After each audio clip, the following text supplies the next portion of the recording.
Welcome to TN to AP சமையல். இந்த சேனல்ல நம்ம பார்க்க போறது தமிழ்நாட்டுல இருந்து ஆந்திரா வரைக்கும் உள்ள அனைத்து தென்னிந்திய உணவு வகைகளும். இந்த வீடியோவில் நம்ம பார்க்க போகிற ரெசிபி பார்த்தீங்கன்னா ராஸ்பெரி சாக்லேட். இது ரொம்ப ஈஸியான மெத்தடில் ரொம்ப டேஸ்டியான ஒரு ரெசிபி. வாங்க இது எப்படி செய்கிறதுன்னு பார்க்கலாம். இதுக்கு தேவையான பொருட்கள் ராஸ்பெரி. நான் வந்து ராஸ்பெரி வந்து ரொம்ப ஸ்வீட்டாக இருக்க ராஸ்பெரியாக பார்த்து எடுத்துட்டேன். இது வந்து சம்மர் சீசனில் பார்த்தீங்கன்னா ராஸ்பெரி நல்ல பெருசாக வரும், ரொம்ப ஸ்வீட்டாகவும் வரும். ராஸ்பெரி பொறுத்தவரைக்கும் பார்த்தீங்கன்னா இங்கே கொஞ்சம் காஸ்ட்லி தான். இந்த ராஸ்பெரி மட்டும் தனியாக ஒரு இந்த மாதிரி டப்பாவில் வாங்கினீங்கன்னா ஒரு 3 யூரோ வரும். அதுவே வந்து இந்த சாக்லேட்டாக விற்றாங்கன்னா அவங்க ஒரு 5 யூரோ 7 யூரோன்னு சொல்லி விற்பாங்க.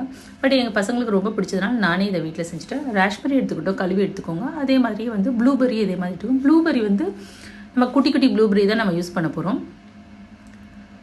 ஸோ இந்த மாதிரி வந்து ஒரு ராஸ்பெரிக்குள்ளேயும் குட்டி ப்ளூபெரியை உள்ளே வச்சுருங்க.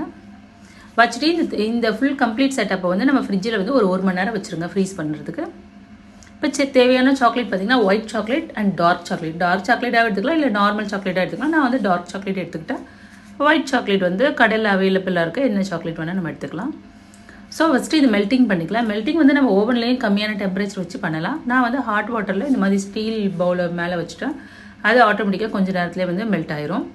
ஸோ அந்த மாதிரி மெத்தட் தான் நான் ஃபாலோ பண்ணுறேன். பாருங்கள், இங்கே கம்ப்ளீட்டாக வந்து மெல்ட் ஆகிடுச்சு. இன்னும் ஒரு 2 மினிட்ஸ் கூட வச்சிடலாம். கொஞ்சம் திட்டாக இருக்கிறதெல்லாம் கம்ப்ளீட்டாக கரைஞ்சிரும். ஸோ சாக்லேட்டும் பார்த்திங்கன்னா ஃபுல்லாக மெல்ட் ஆகிடுச்சு.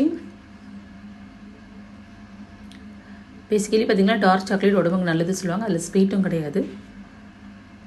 ஸோ ஃபஸ்ட்டு என்ன பண்ணேன், இந்த ராஸ்பெரி இந்த மாதிரி ஒயிட் சாக்லேட்டில் போட்டு ஒரு டிப் பண்ணி எடுத்துக்கலாம். என்கிட்ட ப்ரெசெண்டாக அந்த ஸ்டிக்கு இல்லாதனால நான் வந்து ஃபோக் ஸ்பூன் யூஸ் பண்ணேன். ஃபோக் ஸ்பூன் யூஸ் பண்ணால் நல்லா தான் வரும். ஏன்னா ராஸ்பெரி வந்து நம்ம ஃப்ரிட்ஜில் வச்சு எடுத்தனால அது வந்து ரொம்ப ஃப்ரீஸாக இருக்கும். ஸோ அது மேலே கொஞ்சம் சூடாக இருக்க சாக்லேட் அப்ளை பண்ண உடனே இந்த டக்குன்னு ஒரு கோட் மாதிரி எடுத்துக்கும். ஸோ டபுள் கோட்டும் நம்ம கொடுக்கலாம், இல்லை சிங்கிள் கோட்டாகவும் நம்ம யூஸ் பண்ணலாம். நான் வந்து 1 or 2 ராஸ்பெரிஸ் வந்து டபுள் கோட் கொடுத்துருக்கேன், மற்றது வந்து சிங்கிள் கோட் தான் எடுத்தேன். ஸோ வேணால் டெக்கரேஷனுக்கு அதுக்கு மேலே இருக்க மீதி இருக்க சாக்கோஸை மேலே வந்து அப்ளை பண்ணிக்கோங்க. அவ்வளோதான், ராஸ்பெரி சாக்லேட் ரெடி ஆகிடுச்சு. பட் இது ரொம்ப நேரம் வச்சா நல்லா இருக்காது. ஒரு நாள் வச்சுக்கலாம். ஃப்ரிட்ஜில் வச்சிங்கன்னா 2 to 3 days கூட நீங்கள் ஃப்ரிட்ஜில் வச்சு யூஸ் பண்ணிக்கலாம். ரொம்ப எம்மி அண்ட் டேஸ்டியான ஒரு ரெசிபி. இந்த சாக்லேட்ஸ்னால் எங்கள் பசங்களுக்கு ரொம்ப பிடிக்கும். நான் பண்ண உடனே பார்த்தீங்கன்னா 5 to 10 minutesல எல்லா சாக்லேட்டும் காலி ஆயிடுச்சு.